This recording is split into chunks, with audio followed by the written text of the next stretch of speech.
प्रिय छात्रों, नमस्ते। आज हम इलेक्ट्रॉन सर्किट्स कोड EL 301 के पावर एम्पलीफायर का अध्ययन करेंगे।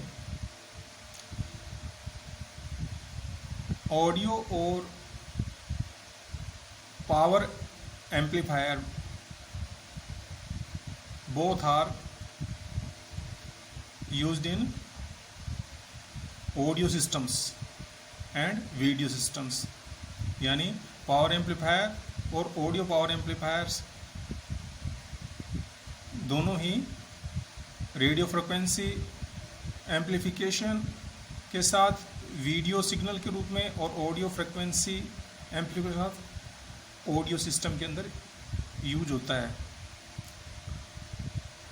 जब पावर एम्पलीफायर ऑडियो सिस्टम के लास्ट स्टेज में लगा होता है, उससे स्टार्टिंग 3 या अधिक स्टेज में, यानी लास्ट स्टेज से पूर्व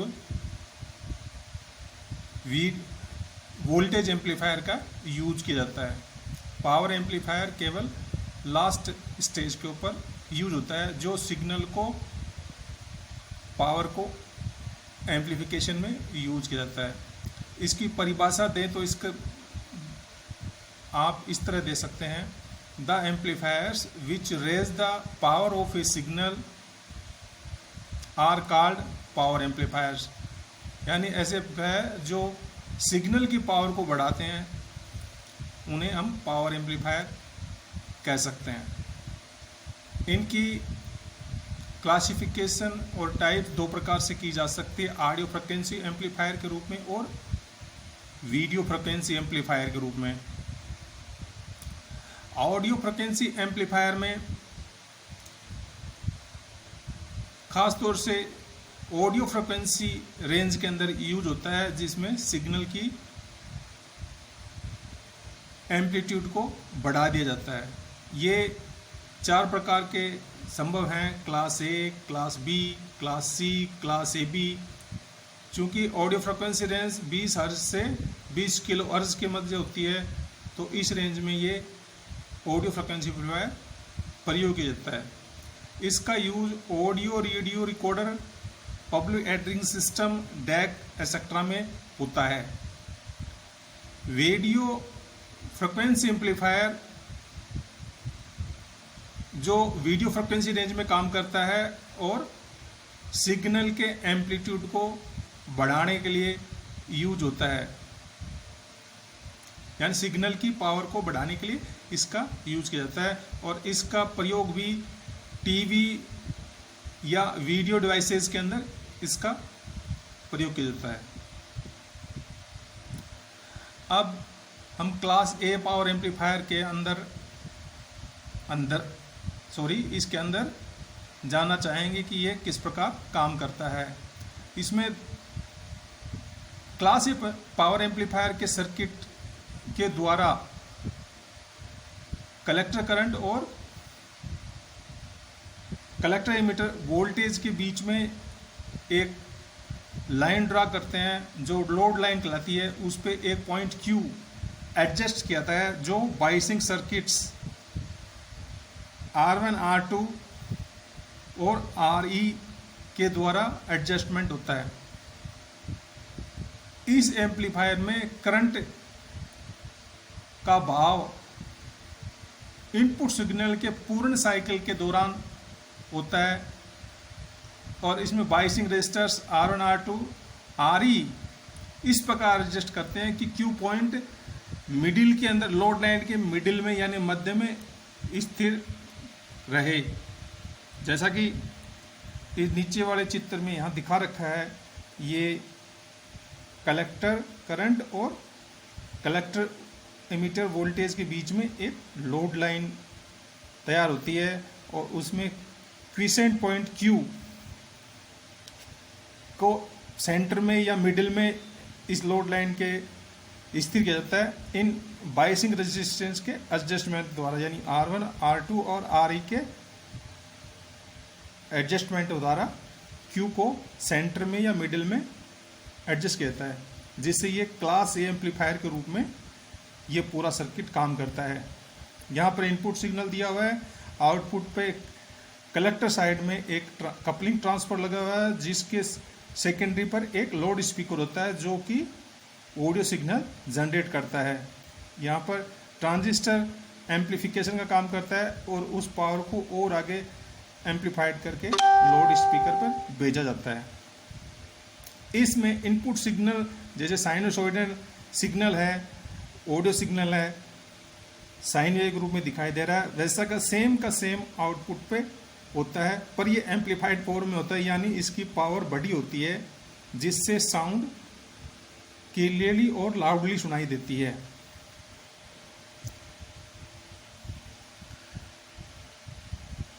इसकी सबसे बड़ी डिसएडवांटेज होती है कि इसकी पावर की जो एफिशिएंसी है वो बहुत ही कम होती है, यानी 35% होती है। ये इसकी सबसे बड़ी डिसएडवांटेज होती है क्लास एम्पलीफायर की। कलेक्टर्स में जो क्लास एम्पलीफायर इस तरह निकाल सकते हैं, ईटा बराबर PAC बटा PDC बराबर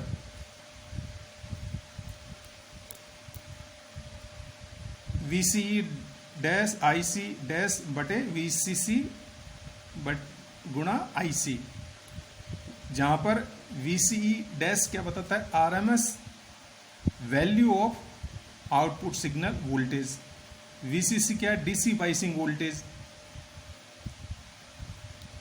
IC dash RMS value of output current. Output current कहाँ मिलेगा आपको, इस पे मिलेगा, यहाँ इस लाउड स्पीकर के सिरों पर, और यहाँ ही इसी सिरों के मध्य आउटपुट सिग्नल वोल्टेज होगा VCE dash. IC collector current due to biased, ये कलेक्टर करंट यहाँ पर होगा, IC आपको मिलेगा यहाँ पर, और IC डैश मिलेगा आपको यहाँ पर, इसके ऊपर। ईटा बराबर 1/√2 इन ब्रैकेट, अगर हम इसको लिखें तो इस तरह दिखाएंगे, VC max dash minus VCE dash minimum bracket बंद इंटू 1/2√2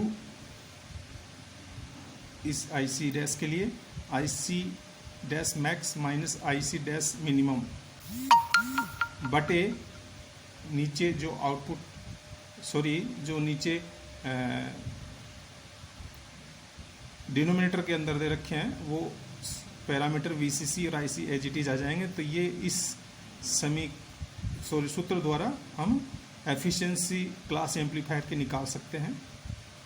तो ये था क्लास एम्पलीफायर, और इसकी सबसे बड़ी पहचान क्या है, इसके क्वेश्चन पॉइंट क्यूब सेंटर में होता है, जबकि दूसरे क्लास बी उनका अलग अलग पोजीशन में यहाँ पर आएगा क्लास बी के लिए, और क्लास सी के लिए थोड़ा और बाहर निकल जाएगा, इधर यहाँ जाएगा, और क्लास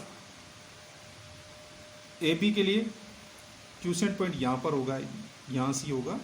तो ये क्यू पॉइंट के निर्धारण से ही आउटपुट सिग्नल का निर्धारण होता है और उसकी शेप का निर्धारण होता है। तो ये सबसे इम्पोर्टेंट, लोड लाइन और क्यू पॉइंट इसमें बहुत ही इम्पोर्टेंट फैक्टर है, जो आउटपुट सिग्नल जो लोड स्पीकर पहुंचता है उसका निर्धारण करता है और उसकी एफिशिएंसी का निर्धारण करता है।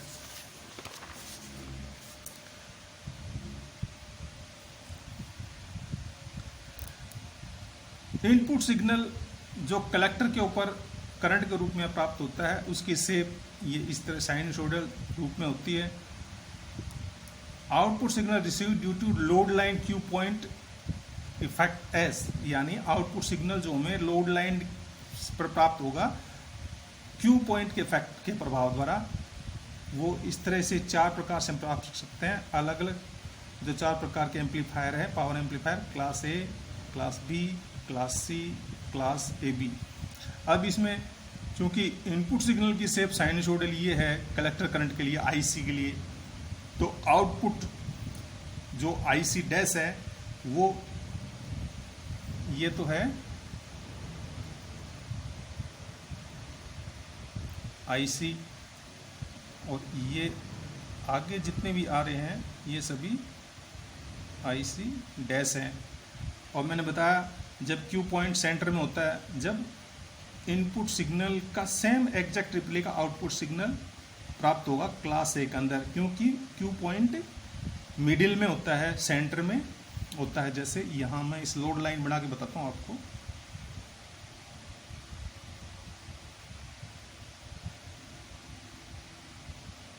लोड लाइन सेंटर में है, उसके क्यू पॉइंट सेंटर में रखा हुआ है इस लोड लाइन ए बी के, इसलिए सिग्नल इस तरह का प्राप्त होगा। क्लास बी के अंदर ये क्विसेंट पॉइंट क्यू पॉइंट यहाँ आ जाएगा इस जगह पे बी पॉइंट के पास, क्विसेंट पॉइंट इस ए बी लोड लाइन के, इसलिए जब सिग्नल टकराएगा इस पे तो यहाँ से आधा हिस्सा नीचे की तरफ जाएगा, ये वाला हिस्सा, ये और ये दोनों साइकिल नेगेटिव साइकिल नीचे वाले हिस्से में यहाँ पर आएंगे तो वो कट जाएंगे, और जबकि ऊपर अपर पर पॉजिटिव साइकिल हाफ साइकिल ऊपर से निकलेंगे तो वो एज ए आउटपुट यहाँ क्लास बी के अंदर लोड स्पीकर पर प्राप्त होंगे हाफ पॉजिटिव साइकिल के रूप में।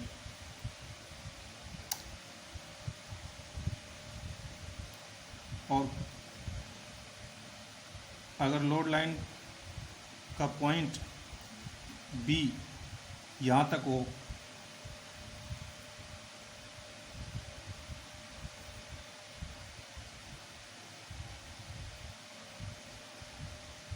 तो सिग्नल ये क्यू पॉइंट यहाँ हो जाने के कारण पॉइंट क्यू, तो जब सिग्नल आएगा तो वो नेगेटिव साइकिल तो पूरा कटेगा ही, उससे पॉजिटिव साइकिल का भी कुछ हिस्सा इसमें से यहाँ तक कट जाएगा, इस जगह से लेकर इस जगह के बीच में, और जिसके कारण पॉजिटिव साइकिल का कुछ हिस्सा जो इधर से निकलेगा वो आउटपुट पे दिखाई देगा ऐसे। तो पॉजिटिव का कुछ हिस्सा ऊपर वाला हिस्सा हमें दिखाई देगा जबकि कुछ हिस्सा कट जाएगा नीचे से, और नेगेटिव साइकिल पूरा कट जाएगा जब क्यू पॉइंट लोड लाइन में इस तरह होगा।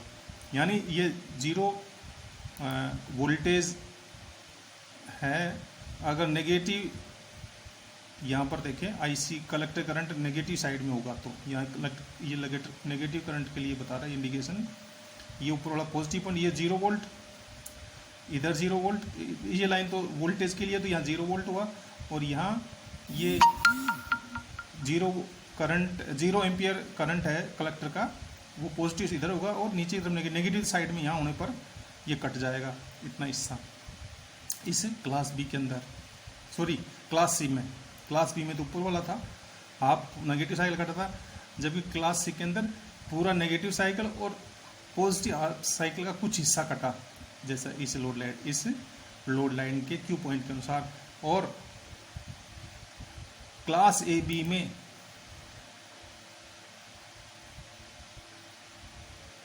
लोड लाइन ए बी इस तरह है और पॉइंट क्यू वोल्टेज लाइन के एक्सिस के नज़दीक है, इसलिए जब सेंटर में यहाँ से सिग्नल आएगा तो नेगेटिव साइकिल का कुछ हिस्सा इसमें से कट जाएगा, ये वाला हिस्सा, ये नेगेटिव साइकिल कुछ हिस्सा होगा, बाकी नेगेटिव साइकिल पास होगा नीचे से, और पॉजिटिव साइकिल भी पूरा पास होगा और जो आउटपुट पे नजर आएगा। तो ये मैंने बताया आपको class A, class B, class C और क्लास ए बी साइकिल के क्यू पॉइंट के एडजस्टमेंट द्वारा सर्किट में आउटपुट सिग्नल का डिसीजन किया जा सकता है, और उसका वर्गीकरण एम्पलीफायर का as a class A, class B, class C, class A B amplifier के रूप में कर सकते हैं। यहाँ पर मैंने पहले बताया था कि लोड लाइन का Q point biasing register R1, R2, RE के मान में एडजस्टमेंट करके हम क्यू पॉइंट को एडजस्ट या सेट कर सकते हैं इस लोड लाइन पे। और लोड लाइन का निर्धारण कैसे होगा? कलेक्टर करंट और कलेक्टर एमीटर वोल्टेज के बीच में कर्व ड्रा करके। यहाँ पर कलेक्टर करंट यहाँ पर फ्लो होगा इस प्राइमरी वाइंडिंग में, और collector voltage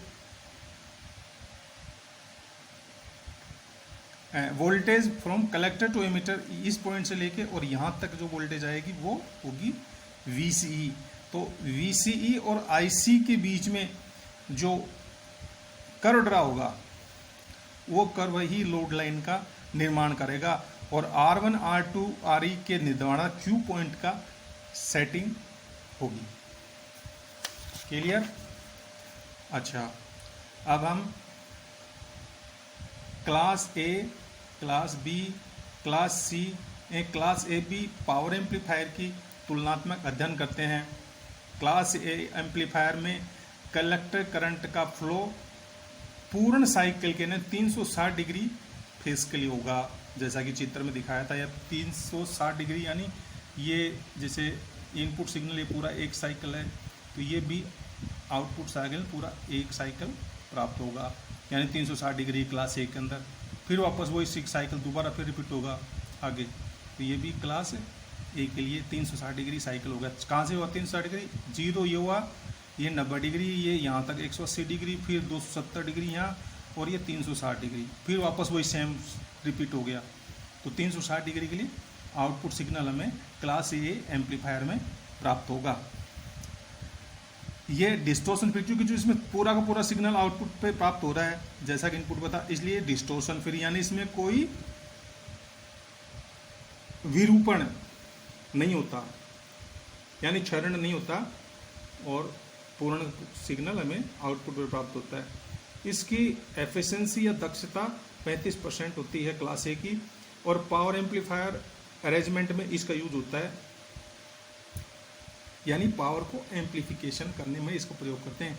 class B amplifier, जैसा कि मैंने पहले बताया था, 180 डिग्री साइकिल यानी पॉजिटिव हाफ साइकिल के लिए आउटपुट प्राप्त होगा, और नेगेटिव हाफ साइकिल पूरा कट जाएगा, इसलिए इसमें केवल पॉजिटिव हाफ साइकिल ही एम्पलीफाइड होता है, यानी इंक्रीज होता है। इसकी एफिशिएंसी 50% होती है, यानी दक्षता 50% है। यहाँ 50% का मतलब यानी हाफ साइकिल, आधा उसकी पावर खत्म हो जाएगी, नष्ट हो जाएगी, और जबकि 50% पावर के रूप में वो आउटपुट में प्राप्त होगी। Used as push pull amplifier, push pull amplifier के रूप में इनका अध्ययन हम आगे करेंगे। पुश पुल एम्पलीफायर में क्लास बी एम्पलीफायर का यूज होता है। Class C, collector current flow for a small part of positive cycle, positive cycle का कुछ हिस्सा ही कट जाता है और कुछ हिस्सा बहता है, यानी 180 डिग्री फेज से कम के लिए ये साइकिल आउटपुट पर प्राप्त होता है, इसलिए यहाँ पर लिखा लेस देन 180 डिग्री। यह सेवियर डिस्टोर्शन से पीड़ित होता है, यानी इसमें बहुत सारे डिस्टोर्शन होते हैं क्लास सी एम्पलीफायर में। It suffers from severe distortion, यानी ये अत्यधिक विरूपण प्रभाव से पीड़ित होता है। ईटा 80% होता है, यानी एफिशिएंसी या दक्षता 80% होती है, यानी 80% तक आपको आउटपुट प्राप्त होगा। सिग्नल के पावर का 80% हमें आउटपुट पे मिल जाएगा और 20% नष्ट हो जाएगा।